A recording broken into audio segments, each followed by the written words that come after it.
We have breaking news. President George W. Bush, a former president we have not seen or heard from much publicly since President Trump took office, speaking right now on the divisive state of American politics right now. Let's listen in. And pressing needs. The American dream of upward mobility seems out of reach for some who feel left behind in a changing economy. Discontent deepened and sharpened partisan conflicts. Bigotry seems emboldened. Our politics seems more vulnerable to conspiracy theories and outright fabrication. There are some signs that the intensity of support for democracy itself has waned, especially among the young, who never experienced the galvanizing moral clarity of the Cold War, or never focused on the ruin of entire nations by socialist central planning. Some have called this democratic deconsolidation. Really, it seems to be a combination of weariness, frayed tempers, and forgetfulness.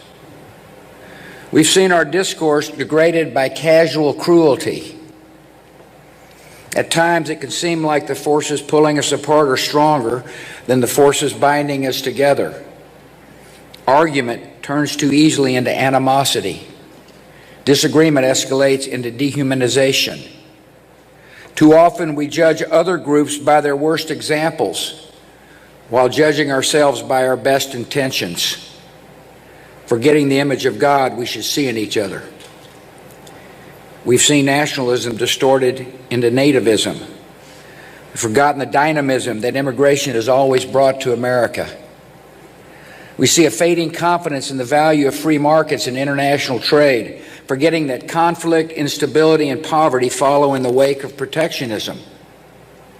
We've seen the return of isolationist sentiments, forgetting that American security is directly threatened by the chaos and despair of distant places, where threats such as terrorism, infectious disease, criminal gangs, and drug trafficking tend to emerge.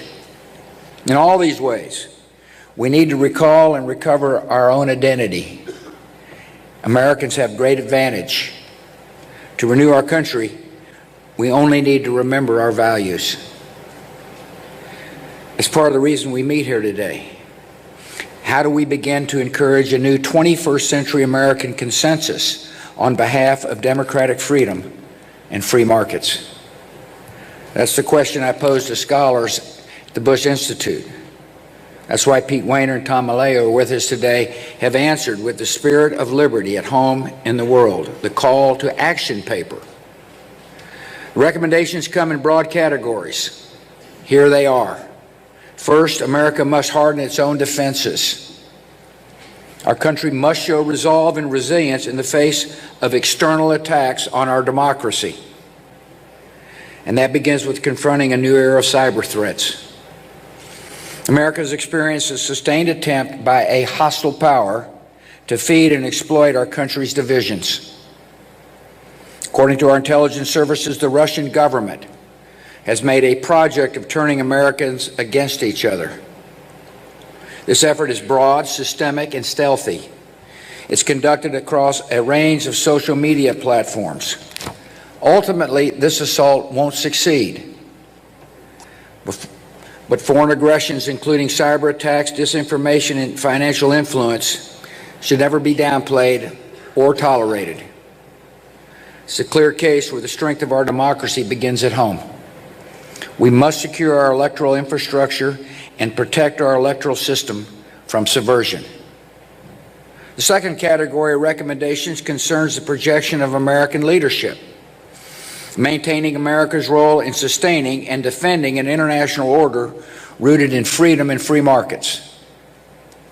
Our security and prosperity are only found in wise, sustained global engagement, in the cultivation of new markets for American goods, in the confrontation of security challenges before they fully materialize and arrive on our shores, in the fostering of global health and development as alternatives to suffering and resentment, in the attraction of talent, energy, and enterprise from all over the world, in serving as a shining hope for refugees and a voice for dissidents, human rights defenders, and the oppressed.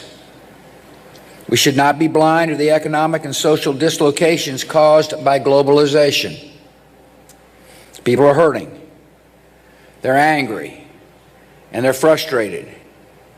We must hear and help them, but we cannot wish globalization away, any more than we could wish away the agricultural revolution or the industrial revolution.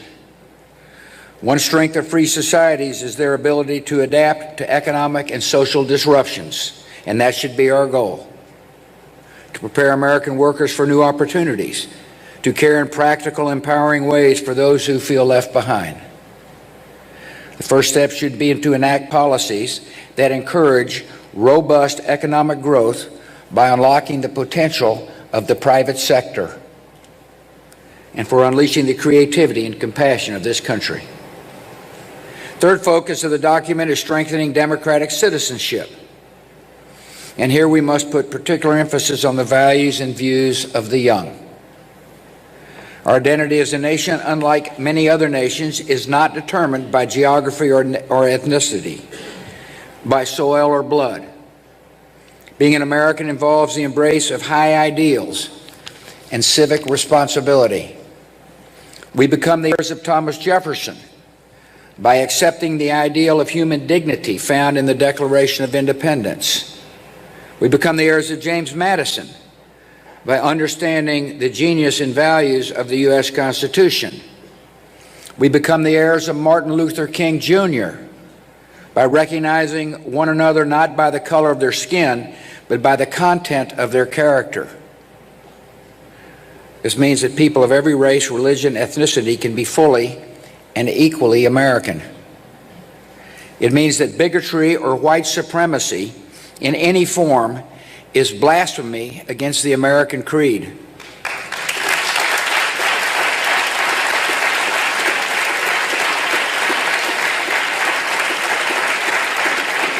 And it means the very identity of our nation depends on the passing of civic ideals to the next generation. We need a renewed emphasis on civic learning in schools, and our young people need positive role models. Bullying and prejudice in our public life sets a national tone, provides permission for cruelty and bigotry, and compromises the moral education of children. The only way to pass along civic values is to first live up to them. Finally, the call to action calls on major institutions of our democracy, public and private, to consciously and urgently attend to the problem of declining trust. For example, our democracy needs a media that is transparent, accurate, and fair. Our democracy needs religious institutions that demonstrate integrity and champion civil discourse. Our democracy needs institutions of higher learning that are examples of truth and free expression. In short, it is time for American institutions to step up and provide cultural and moral leadership for this nation. 10 years ago, I attended a conference on democracy and security in Prague. The goal was to put human rights and human freedom at the center of our relationships with repressive governments. The Prague Charter, signed by champions of liberty Václav Havel, Natan Sharansky, Jose Maria Aznar, called for the isolation and ostracism of regimes that suppress peaceful opponents by threats or violence. Little did we know that, a decade later, a crisis of confidence would be developing within the core democracies, making the message of freedom more inhibited and wavering. Little did we know that the repressive governments would be undertaking a major effort to encourage division in Western societies and undermine the legitimacy of elections. Repressive rivals, along with skeptics here at home, misunderstand something important. It's the great advantage of free societies that we creatively adapt to challenges without the direction of some central authority.